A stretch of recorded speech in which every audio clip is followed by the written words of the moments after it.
초대교회 당시에 두 가지 문제점이 있었습니다. 무슨 문제점이 있었냐면, 하나는 성도, 교회 밖에서, 세상에서부터 온갖 탄압이 있었습니다. 거짓된 진리로 하나님의 말씀이 진리가 아닌 거짓이다라는 온갖 이데올로기와 세상적 가치관이 공격하고 있었습니다. 교회가 그걸로 인해서 무너지고 있었어요. 하나님에게 멀어지고 있었습니다. 그래서 사도 요한은 말하는 겁니다. 당신이 진짜 하나님의 사람이라면, 당신이 진짜 하나님께 속한 사람이라면 진리 되신 하나님의 말씀을 지키라.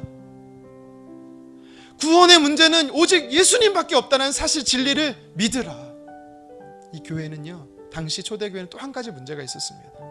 첫 번째는 교회 밖에서 시작된 문제라면, 두 번째는 교회 안에서 시작된 문제였어요. 그것이 무엇인지 아세요?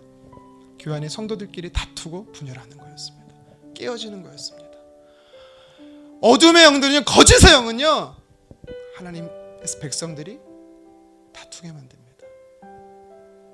내가 정말 하나님께 속한 사람입니까? 그렇다면, 당장 누구를 사랑할 수 없다면 여러분, 하나님의 사랑이 나에게 부어지도록 기도해야 돼요. 누군가를 사랑할 수 있는 건 내가 할 수 있는 게 아닙니다. 하나님의 사랑이 부어져야 되는 겁니다. 하나님의 사랑이 부어질 때, 충만할 때 원수된 자들까지도 사랑할 수가 있는 것입니다. 그래서 오늘 성경은 우리에게 이 시대를 살아가는 저와 여러분들에게도 도전하는 것입니다. 내가 하나님의 사람인가? 우리가 하나님께 속한 사람이 맞는가? 그렇다면 성경이 뭐라고 말합니까?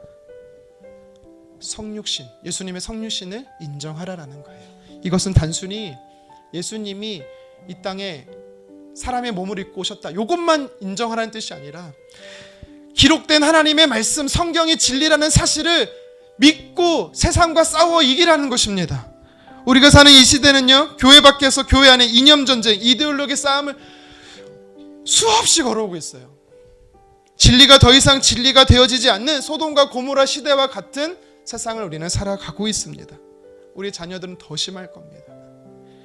예수님이 유일한 구원자 되신다라고 말하면 어림도 없다라고, 산무다라고 이야기를 하면서 우리를 무시합니다.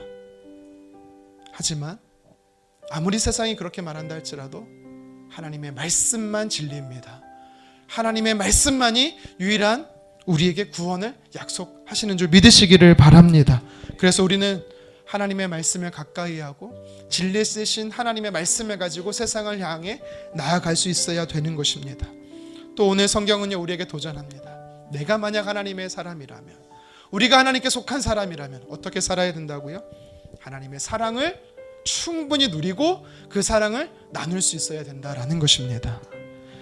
어둠의 영, 거짓의 영은요, 계속해서 하나님의 백성들을 무너뜨립니다. 공동체를 무너뜨립니다.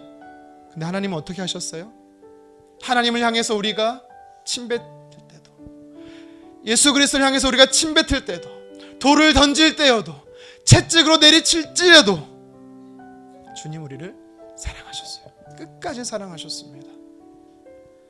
내가 하나님과 대적된 원수 될 때도 이미 사랑하셨고, 한번 사랑하기로 작정하신 주님의 사랑은 무조건적인, 끝까지 변하지 않는 한결같은 동일한 사랑이십니다.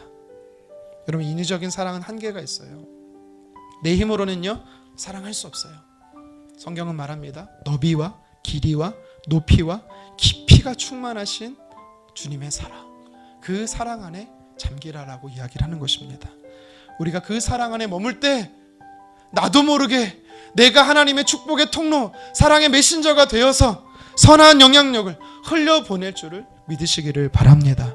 이 사실을 기억하며 예수님의 성육신 되심을 인정하는 성경의 진리를 수호하고 하나님의 사랑을 힘입어 공동체 안에 사랑을 나누는 하나님께 속한 자 되기를, 속한 사람 되기를 주님의 이름으로 축원합니다.